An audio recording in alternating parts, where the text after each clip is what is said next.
Welcome to your Daily Dose of Sunday School, episode 125. We are transitioning over to the study of the Westminster Shorter Catechism. We were working on that in March on Wednesdays, and I'm going to go back to that. We are on question 65. What is forbidden in the fifth commandment? So the fifth commandment is one about honoring your father and mother. The fifth commandment is, honor your father and your mother, that your days may be long upon the land which the Lord your God gives you. And so question 64 says, what is required in the fifth commandment? The fifth commandment requires the preserving the honor and performing the duties belonging to everyone in their several places and relations as superiors, inferiors, or equal. So we're going to focus today on our duty to superiors. It says we are to preserve the honor and perform the duties belonging to those who are our superiors. Those people who are in higher authority to us. That's what that's referring to. So basically, we have the relationship of parents. And that relationship is what God specifically mentions in the commandment.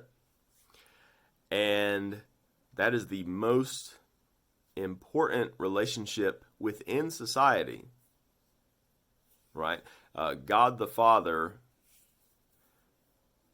He created a human relationship to represent Him, and that is one of father.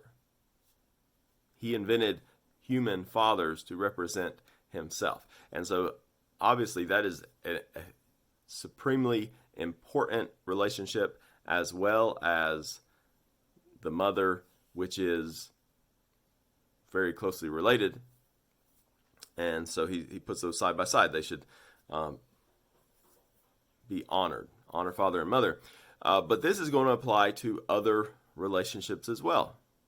So, biblically speaking, when a young lady gets married, her covenant head is transferred. Her covenant headship is transferred from her father, who was her head, to her husband, who is then her head. So her honoring is transferred over.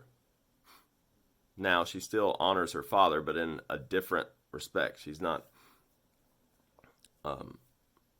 under his authority to the same extent, but he still deserves honor in different aspects. But you see how if we are to preserve mother and father, then that also then applies to what Ephesians 5:22 says, wives, submit yourselves to your own husbands as unto the Lord. So that is an application of this commandment. So it applies there. But then there's also places where leaders of other sorts are referred to as fathers or mothers. Deborah was a mother in Israel. She fulfilled that role. And so then you get to Romans 13:1 that says, let every person be subject to the governing authorities, for there is no authority except from God, and those that exist have been instituted by God. So if God institutes fathers and mothers, honor them. He's instituted other authorities, honor them, not in the same way, but they deserve some sort of honor.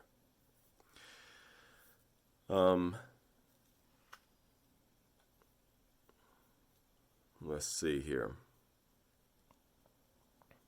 So we want to show, honor, what does that mean?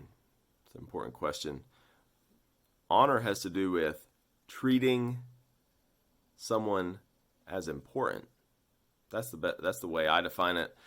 You might find a better definition somewhere, but I think it's very simple. Treating someone as important. If my mother and father speak,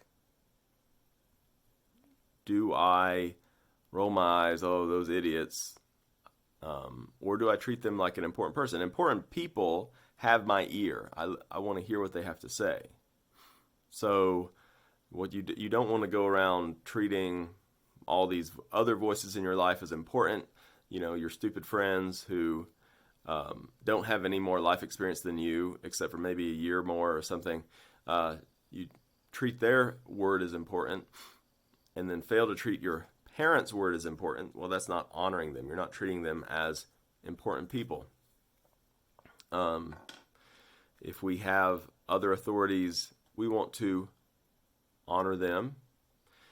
The goal is to obey those authorities that we have that duty to. So obey mother and father, obey husbands, obey governing authorities, as long as they are not asking us to disobey God or acting outside of their authority. So I think most Christians understand that, as long as they're not asking us to disobey God. Acting outside of their authority is one that we have a little more problem with, because in the U.S. we have a constitution that defines the authority. And so we have a federal government that is frequently doing things that are illegal. And right now we have a lot of state governments that are out of hand, saying stuff like, well, we're not going to permit you to sing in church, no matter what precautions you take. When people who have authority don't have authority in every aspect. And so we need to understand what the actual law is. Now, sometimes we just obey them because they have guns and they're bigger than us. But it is important to ask, well, what authority, in what respects are we supposed to obey this person? What do they have actual authority over? That's when it comes to governments and such.